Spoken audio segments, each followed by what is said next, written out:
Malipayon ko nga naamo karon nga kauban diha sa pagsimba ug pagdaig sa ato ang bugtong buhi nga Dios. So abi ninyo sa tinuod lang makalipay sa alagad sa Ginoo kung adunay mga anak sa Dios nga magkahiusa sa pagsimba. Amen. So unsay imong na-feel habang ikaw nagadaig sa Ginoo?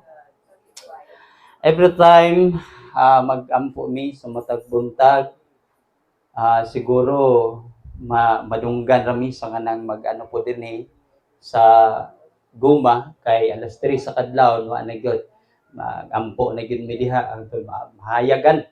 So mo na nga salamat kay sa Ginoo niya maluoy pud baya ko sa iya kay ato daw niaging mga bulan mo harvest daw siya og 500 kilos. Karon naabot na lang daw og 300 to 200, magdiubos na ba?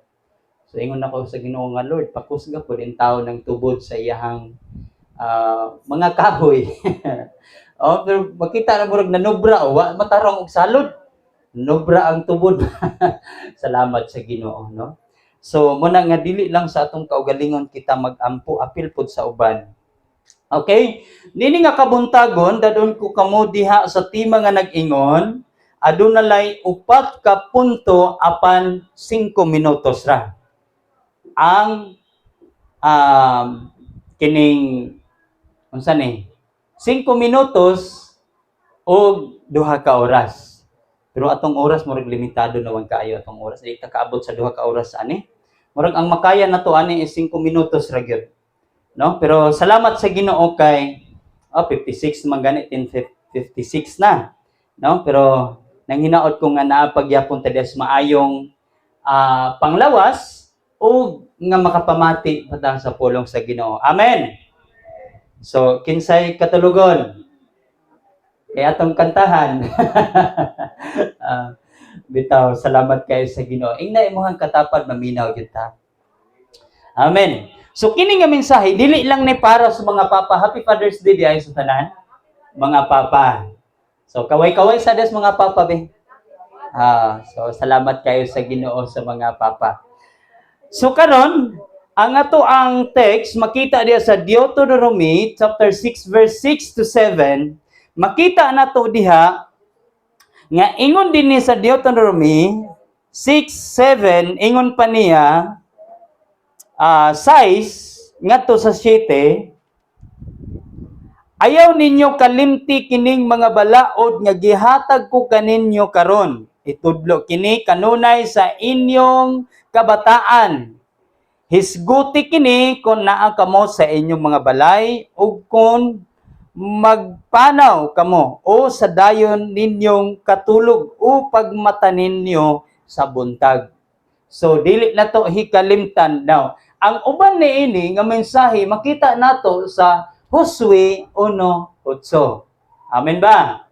Dili na to kalimtan ang basahon sa balaod, no? So pasabot gabi maglakaw o gani bisan naa ka sa talad kan-anan kanunay gyud nimong i-share ang pulong sa Ginoo.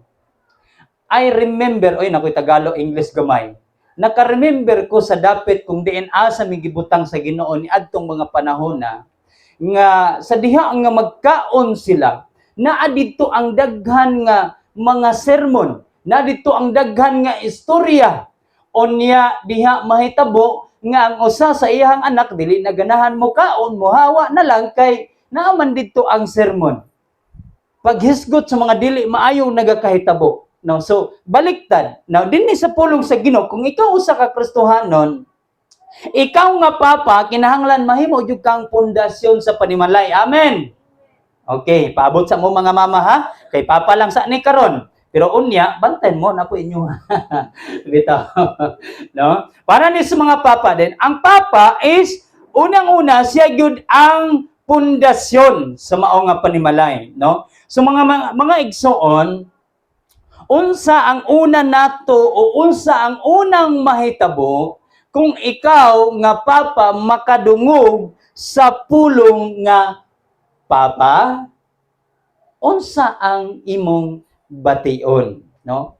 So ang papa dili perfect pero ang role niya dili gyud mapulihan og sa ang papa. Now, so makita nato ang usa ka papa aduna say role nga dili gyud pwedeng mapulihan.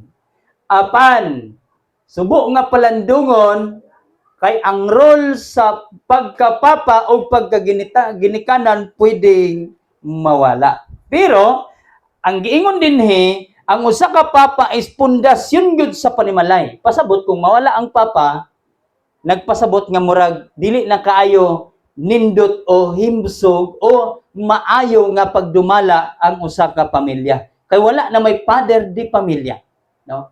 Gawas lang siguro kung ang usa ka amahan dili pud siya matawag nga pundasyon sa panimalay, kay ang inahan man may mahimong pundasyon sa panimalay. So moingon ra pod ang mga anak nga mayra pong nawala si papa. Nga naman, murag malinaw man pud may karon. Malipayo man among pamuyo unta mga papa dili tayon ani, no? Dili ta mahimong pasaway diya sa atong pamilya. Una, pundasyon sa pagtuo gyud ang amahan. Amen. Palakpakan na to ang Dios.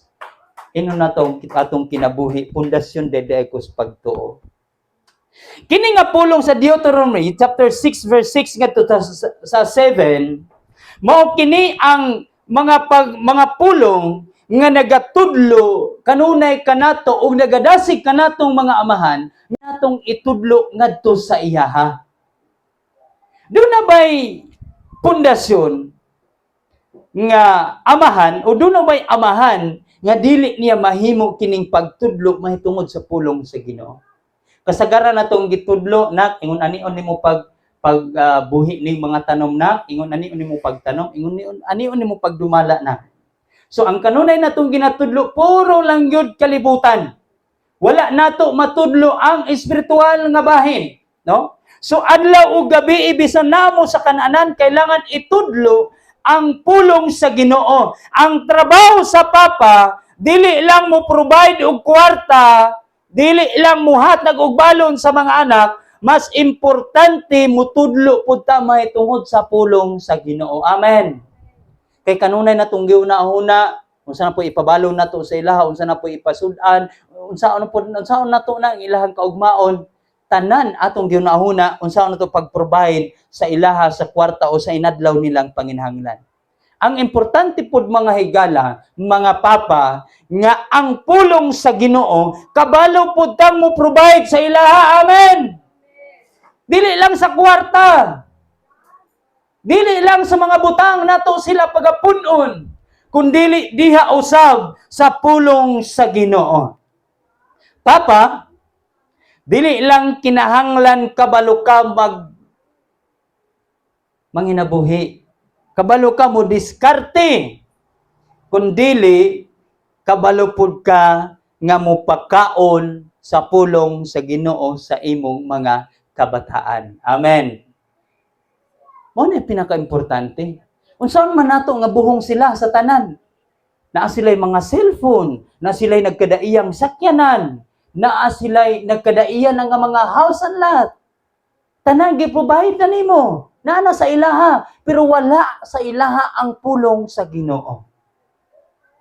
Unsaon man nimo na, no? So kinahanglan ikaw nga padre di pamilya, makabalo kang mutudlo sa ilaha sa pulong sa Ginoo. Tungod kay gamay ra man ang akong gihatag nga oras, ikaduha na ta. Ikaduha sa pulong nga papa is na pulong dia nga amumahon nato ang atong pamilya. Amumahon nato ang atong mga anak nga dili sila muhawa diha sa atong pamilya. Kasagaran kanabitang kulang ta sa pansin sa atong mga anak, kulang ang atong pagtudlo sa ilaha, pag-atiman. Kumpleto ta sa pag-atiman pero sa pagtudlo sa maayong pamatasan, kulang ta sa ilaha. Moabot ang panahon nga mubiya gyud na sila. Oh, kaya nga naman mubiya man sila. Diha sa imuha, nakita nila nga ikaw nga amahan imbis nga mahimo kang pundasyon o mahimo kang padre di pamilya, mahimo kang panag-ingnan sa ilaha, dili man ka mahimong panag-ingnan para sa ilaha. So, ang nindot nga pagtudlo, nakita nila sa laing tao, mao nang nakadecide sila nga mubiya sa maong pamilya kay wala niya nakita ang tinuod nga pagdumala diha sa iyahang amahan, sa ilahang pamilya, kay nagpabadlong man kini. Sumao nang mubiya. Dasig sa matag usa ka mga ginikanan, amumaha, ayuha, pag-atiman ang imong pamilya, dili lang kay kabalo ka mo provide sa tanan, kinahanglan mahimo pug kang panalangin, mahimo kang panag-ingnan diha sa pagpangalagad sa Ginoo. Amen. Palakpakan na to ang Dios. Ang papa, mura ba kinig, murag anino ba sa amahan sa langit? Kinahanglan ang mga papa daw, mura tag-anino sa amahan sa langit. Bisag masuko ta, mubiya. Amen. Palakpakan na to mga papa. Usahay ning mga papa bitaw sa putol. Usahay ning mga papa masuko. Pero mura pud sila anino sa Ginoo sa langit. Kay bisag masuko ang Ginoo, dili gud siya kayang mutalikod og mubiya nimo. Nganuman, anak manggod kaniya. Palakpakan na to ang Dios. Unta mga papa, ingon anak punta sa ato ang pamilya. Pundasyon diha sa ato ang mga pamilya. Then,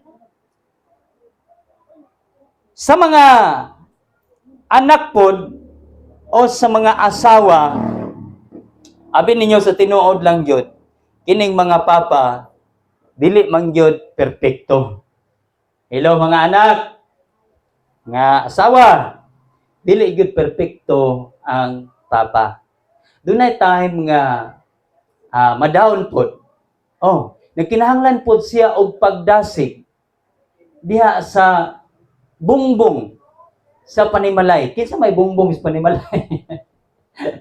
Kinsa may sagbayan sa panimalay? Ang mama, ang asawa. Now, nagkinahanglan pod kini siya pagdasig. Tistingi kunog pananggal ng mga gipang papilit kanang mga sagbayan sa maong haligi. Tanawon tagmotindog pa ba na siya? Tumbag yun na siya, no? So kinahanglan pod nga ato pong dasigon ang mga papa. So tungod kay ang mga papa dili man gyud perpekto ang mga amahan, nagi panahon nga masuko, dunay panahon nga saputon, dunay po'y panahon nga kapoy ug dili niya mahimo ang iyang usahay ang iyang responsibilidad. Isip usa ka amahan tungod kay sa iyang kakapoy sa trabaho. Pasayloa po din taon ninyo ng mga papa. Hello, mga anak, mga papa. Pasayloa po ninyo yung taon. Doon ay mga panahon nga kapuyon yun, no? Mga nang dili usahay masabtan tungod kay kapoy man, no? So, mo na siya. Ikatulo, manalipod. Ang usa ka amahan, kabalo siyang manalipod sa iyahang mga o sa iyahang pamilya, sa iyang kabataan, no? So mao ni ang kanunay niyang ginalantaw. So dili lang siya, ingon pa niya, mo provide siya sa tanan nga gikinahanglan ug manalipod pud siya kung ang iyahang pamilya mahimutang diha sa kakuyaw. Amen, no? So mao pud ni ang mga papa. Dili lang siya igo nga mo provide, dili lang siya igo nga kana bang okay na sa iyo iyaha nga mahimo ng papa, no? Kasagaran karon daghan kayo mapalihog daw ko anang imong kuan ma. Kay murag nagkaligo na gyud ko diri.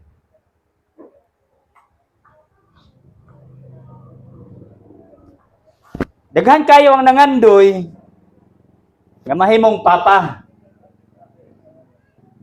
Pero sa akong kabahin, kanunay na ko ning ginasulti sa mga pamatan-on nga kung nangandoy mo papa, tanawa sa ninyo ni og kaya ba ninyo? Nga kinahanglan ka ng pulong nga papa, makaya nimo na siya. Mahimo kang pundasyon, mahimo kang kining gitawag nga muamuma sa imong pamilya, unya mahimo kang tigpanalipod sa ilaha, unya mahimo pud ka nga kining gitawag nga tig-atiman ngan na sa ilaha. Dili lang tigpanalipod, kabalo pud kang moatiman sa ilaha. Oh. So kung gusto na kang mahimong papa, kung kaya na nimo ni nara sa imuha, no? Kinahanglan pud. So natural sa usa ka papa ang kining gitawag nga mo provide sa bisag unsa nga gikinahanglan sa panimalay, no? Unya bisag kulang kayo ang sweldo sa papa, agwantahon lang jud. Manang usahay na mga overtime, motrabaho lang jud ang papa kay nga naman. Kulang man ang sweldo para sa kabataan. Unya magsige ra pug pabadlong ning mga bata. Wa nila makit ining paghago itaw sa ginikanan para sa ilang kinabuhi, no? Unya kasagaran pa gyud mga bata, dili pa gyud mo tarong og eskwela, dili mo tarong sa ilahang pagtuon. Grabing pag-antos paghago sa ginikanan sa mga papa. Grabe nang kakapoy, no? Pero wala gyud nila na appreciate ang kining gitawag nga kakapoy pagpaningkamot sa ginikanan.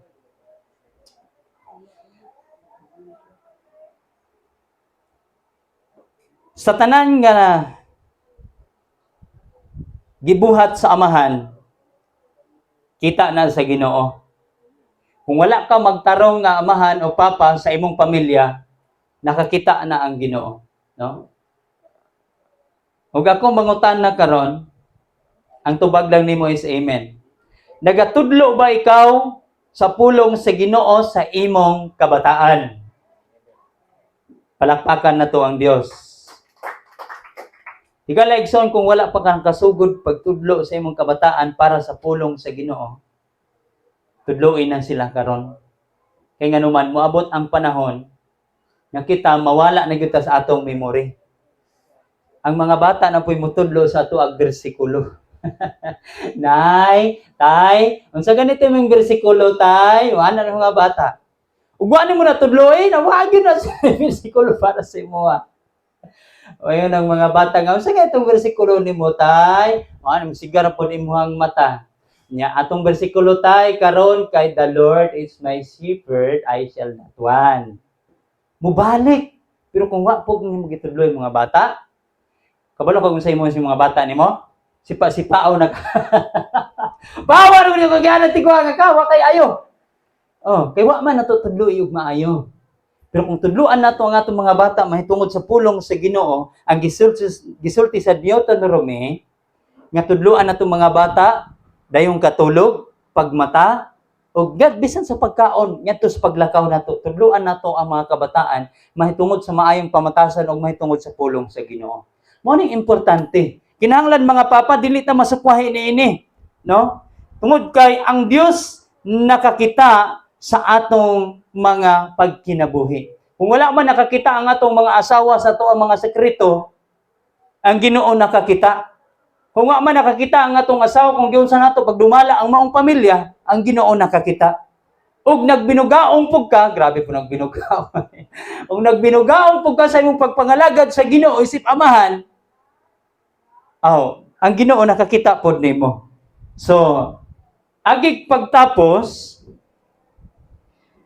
alang sa mga papa, ibutang ninyo ni sa inyong mga kasing-kasing o ibutang nato ni sa atong mga kasing-kasing. Sa mga papa, salamat kaayo sa inyong paghago o pagpaningkamot para sa pamilya. Palakpakan na itong mga papa. Gamay raman kayo, gamay raman good punta. Palakpakan na to atong mga papa. Amen. No?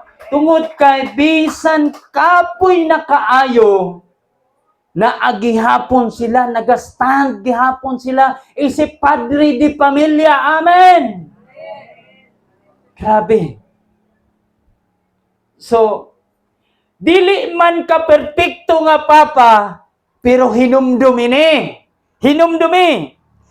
Gipili ka sa Ginoo para sa imong pamilya. Amen. Di man gyud ta perpekto. Pero magpasalamat ta sa Ginoo kay gipili gyud ta sa Ginoo para niini nga pamilya karon. Salamat kay sa Ginoo. Mutuo lang ta sa Ginoo, salig lang ta sa Ginoo, o ikaw pud nga asawa, ikaw nga anak, salig lang gyud mo kanunay sa inyong mga ginikanan, sa inyong mga papa. Bisag usahay moabot ang panahon nga kining akong papa di gyud kasaligan. Dili kayo kabalong mo English ang akong papa. Wa gyud grado ni akong papa. Wa gyud diskarte, pero higala ang tanan nimo gikinahanglan ma-provide ra gyud na, no? Ayaw lang sige kasab-ipot si Papa, mga mama. Kung naamay kakulangon si Papa, i-remind lang siya pinaagi sa kanang malumo nga mga istorya. Pang murag karong sweldo ha pang no, ako kadawat sa imong sweldo pang. Asa kay maayo pang moadto tag Jollibee. Kasi wala pa mahatag sa imo po na. Mahatag sa imong sweldo. Ato tag Jollibee pang. Anya, mas may ingan-anaon nimo ba? Dili nimo ditson. Asa naman tong sweldo nimo? Uy, ako kadawat lagi ron. Asa kay mayog ingnon nimo nga pang? Sweldo man nimo atong kod pang no. Moadto tag Jollibee ron pang. Ana, unya timan di ba kasi siya na mo open. Minsan, "Mang, sinsa gyud kayo mang ba? Ani man gud ni Mang?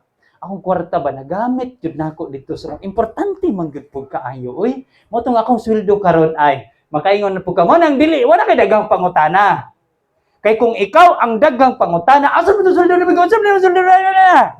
Daghan na kay pangutana tud masuko na gyud ka pero gaanay mong paagi sekreto. Pinaka ano lang gyud siya, pinaka basic lang kaayo. Sa kay mayog adto tag Jollibee, mo adto tag kuan, laag ka pang adto tag mall, mag-mall ta. Nya siya naging mo open. Pasensya sa kayo karon ha kay ani mo gud ni nahitabo ako ang sweldo mo nagamit jud ba. So, sorry jud kaayo. Hello. Palakpakan sa nato ang Ginoo. Murag nasuko naman muskuan. Muundang na ko be. Muundang na ko gwalo dire bitaw mahuman ako. Sa mga anak o asawa, musta man mo, wa ba mo masuko sa inyong mga papa o mama?